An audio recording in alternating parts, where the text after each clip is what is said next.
Assalamualaikum warahmatullahi wabarakatuh, Ustadz Rahmat. Waalaikumsalam warahmatullahi wabarakatuh. Nah, marah itu apakah diperbolehkan dalam Islam, Ustadz? Dan apa yang harus dilakukan pada saat ketika kita marah, Ustadz? Nah, monggo silakan, Ustadz. Terima kasih Mbak Nada. Jadi Islam itu agama yang sangat detail mengatur kehidupan. Hingga sampai urusan marah saja itu diatur. Nih, jadi setahu saya dari belajar Bapak ilmu yang mengatur sampai sedetail seperti dalam agama Islam itu ya hanya Islam. Bahkan sampai urusan ke WC saya saja diatur. Tidur diatur, bangun tidur diatur, semua ada aturannya dan dicontohkan oleh Rasulullah Muhammad SAW. Nah, terkait dengan marah itu adalah suatu kekecewaan. Bisa itu datang dari diri sendiri, bisa datang dari orang lain.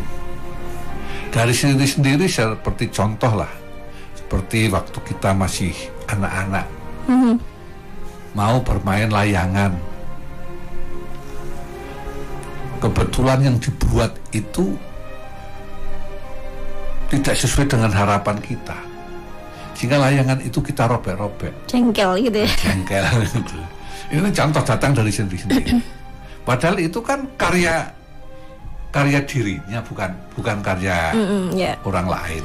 Nah, ini yang saya katakan, marah datang dari diri sendiri. Tapi juga ada marah yang datang dari orang lain.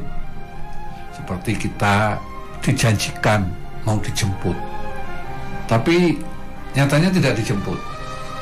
Sudah mempersiapkan diri, sudah macak, sudah cantik sekali, ternyata tidak dijemput. Nah, ini juga menjadi marah. Nah, ini juga akan membahayakan kalau datang dari orang lain. Sehingga kadang cinta itu menjadi korban, merasa disepelekan. Nah, hal-hal yang datang dari luar itu sangat-sangat rentan untuk terjadi sesuatu yang tidak kita inginkan. Lebih-lebih seperti saat ini menjelang pilihan presiden dan pilihan legislatif, ini bicara-bicara lain dukungan itu bisa menjadi marah juga. Sensitif ya Ustadz ya. Ya. Seperti yang dapat kita lihat di WA, terutama itu ya dari kiriman-kiriman sebelah, itu kadang orang itu melihat itu marah. Padahal hanya postingan ya Ustadz ya. Iya, hanya postingan saja. Begitu juga kadang dalam grup ada yang tidak mau dimasuki unsur-unsur politik. Nah, akhirnya mengatakan admin harus selektif, itu perlu dikeluarkan. Ini bukan grup politik. Nah, itu. Ini juga marah karena apa? Tidak cocok apa yang ia terima. Padahal kalau kita bisa menahan emosi kita, menahan marah kita, lah nggak seneng lah, langsung dihapuskan, beres sudah. Ya. Nggak ada beban. Tapi karena marah ya dituangkan. Nah, sementara yang lain kadang nanggapi positif maupun negatif. Kalau positif dia merasa punya teman, ada yang mendukung. Kalau negatif dia tambah marah.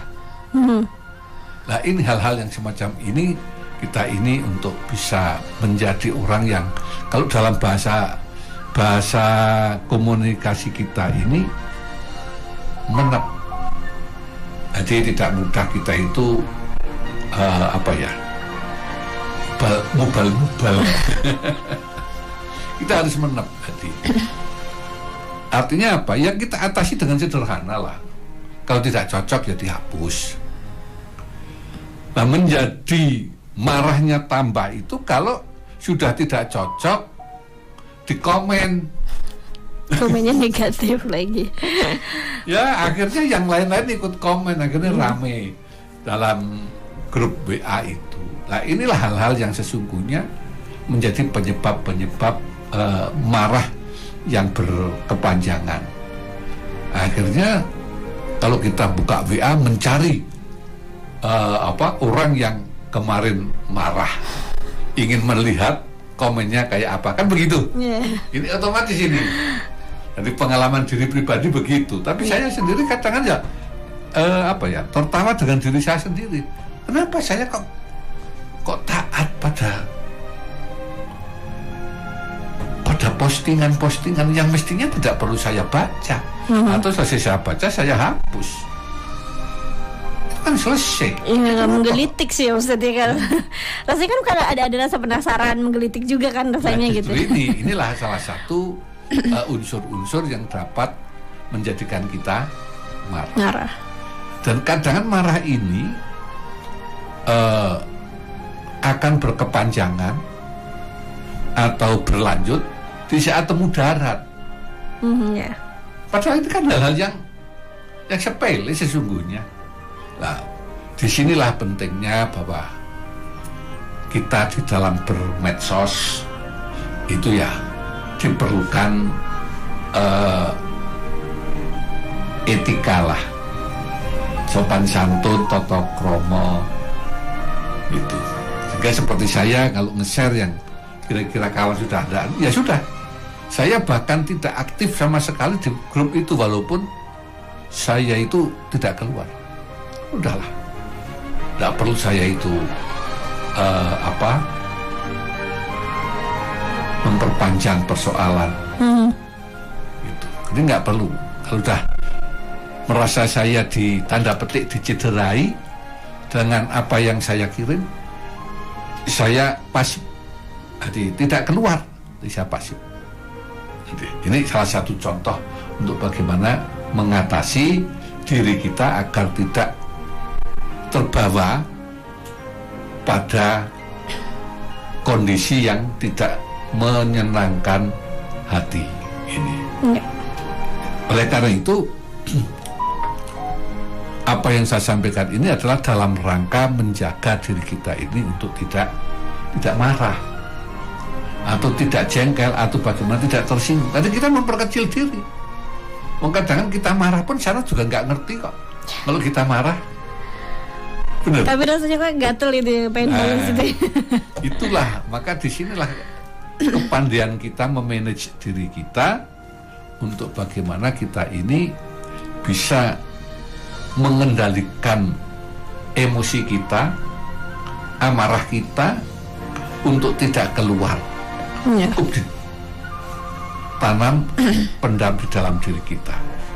Terlebih tadi saya katakan, pemilu ini kan pekerjaan atau kegiatan yang rutin.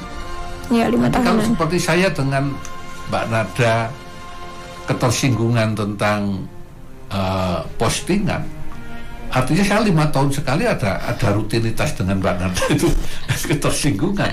Nah ini kan menjadi tidak bagus. Nah, maka disinilah kita dituntut untuk pandai-pandai mengomentari yang kita tidak setuju pun mengomentari juga. Gitu. Jadi kalau seperti saya kok tidak setuju, itu yang sudah saya tidak ngomentari yang macam-macam. Ya sudah, kalau saya nggak suka hapus, gitu, saya cerapung. Atau kalau memang ada yang bisa untuk membantah, saya posting yang lain. Yang kira-kira contoh umpamanya mereka memposting Capres A. Nah, kemudian saya mengirimkan memposting juga Capres B. Gitu. Ya biar balan. Artinya rekan-rekan anggota grup itu melihat dua sisi yang berbeda. Nah, ini sesungguhnya di dalam hati saya mengajak kawan kita ini berpikir, berbuat ini yang seimbang. Karena apa? Karena seperti Pilpres sendiri, hakikatnya kan sudah ditentukan oleh Allah sekarang ini. Jadi di Loh Mahfud itu siapa yang mau jadi itu sudah ada. Nah kalau kita itu marah-marah kan malah kita nanti menjadi penyebab kalau jago kita ini yang mendapatkan ridho Allah karena pendukungnya yang tidak santun, Allah mengalihkan bisa saja. Ya. Karena innallaha bidzonni abdi. Allah itu akan sesuai dengan prasangka baik hambanya. Maka kalau hamba-hamba kita manusia ini berprasangka bahwa calon kita itu adalah calon yang terbaik, kita pelihara, kita sosialisasikan dengan santun, dengan ini dan dengan itu, ya semoga Allah meridhoi. Ya. Tapi kalau kita ini dengan penuh amarah, dengan penuh kejengkelan dan penuh caci maki, ya kalau Allah itu mengalihkan tulisan yang sudah ditulis lalu diberikan kepada yang santun, bisa saja ya Ustaz ya. Demikian kira-kira untuk sebagai prolog pentingnya kita mengendalikan kemarahan dan menjaga agar kita tidak marah. Ya.